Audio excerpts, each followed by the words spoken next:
Darren with Hollywood Classic Cars, and today we're going to look at the 1986 Mercedes 560 SL. Really cool color combination here with the silver and the burgundy interior. Very nice. Guess we'll move around to the back here. First thing I'll show you is the location of the gas cap. You're just going to push on this and that flips open, and then here you just screw this off. I like to use 91 octane gas. Let's move over here to the trunk. This car has actually got 3 keys, which all look pretty similar. The trunk one has a red dot on it. If you want to lock it here, you can. Otherwise, there's a look at the trunk. Nice big space, and then just shut it using this chrome strip here. One of the keys locks the doors as well, so these are electronic locks. When you lock this one, it'll lock both doors. Moving inside, there is some adjustment here on the seat. You have this ball here, which you twist to tilt the seat back, and then this lever will either raise or lower the seat height. So the mirror adjustments here are pretty neat. There's a little lever to move this one.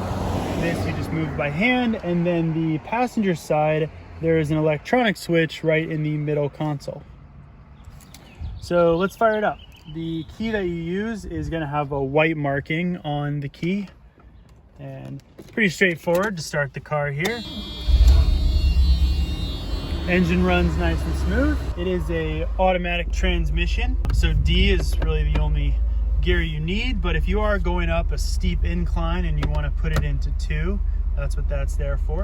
Here you have your 2 window switches, driver and passenger. Moving up, the climate control system on this car, it's fairly effective. It has a good working air conditioner and heater, and the main you need to know, there's actually 3 different blower speeds, so you can select auto or you can select high or low, and this button, the circle, will turn everything off. And the other one that I mainly use is going to be this one right in the middle here, and that can control either air conditioning or heater depending on the position of this wheel. So if you have it in the blue section, that's your air conditioner, or in the red, that's your heater, and right around 22 is going to be sort of room temperature. All right, so this turns on the stereo, and it has a USB connection here if you want to charge your phone. Volume, the source button is right here, and you can switch between tuner, and it also has a Bluetooth function for your phone, which you can play music through. And then just hold that to turn it off. Up here, this is just a accessory light. This will actually raise and lower your power antenna, and then turn signals over here in the standard position, this nice big turn stalk here, which can also control the wiper speed. And that about covers it. You have your fuel gauge right there in the center. This is your temperature, which is always good to just keep an eye on and make sure it's not overheating. I'll show you the parking brake. That's foot operated.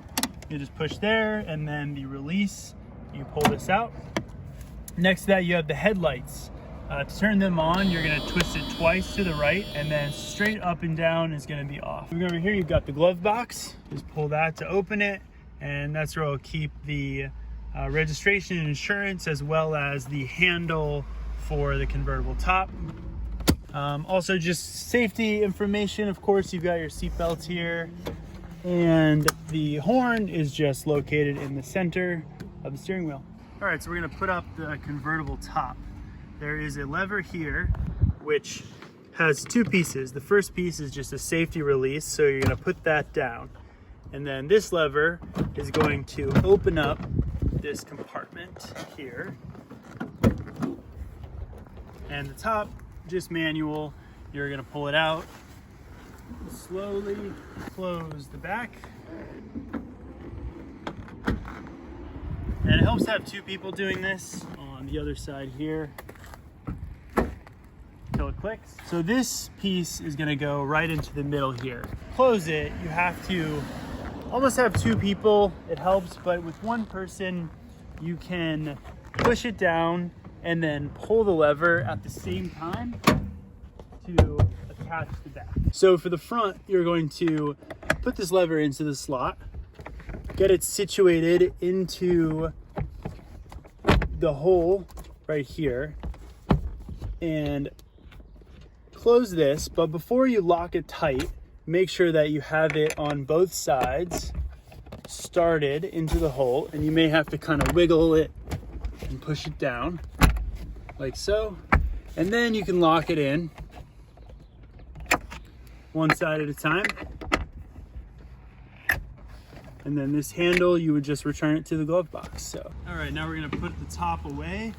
So just pull this lever and push it until it clicks open.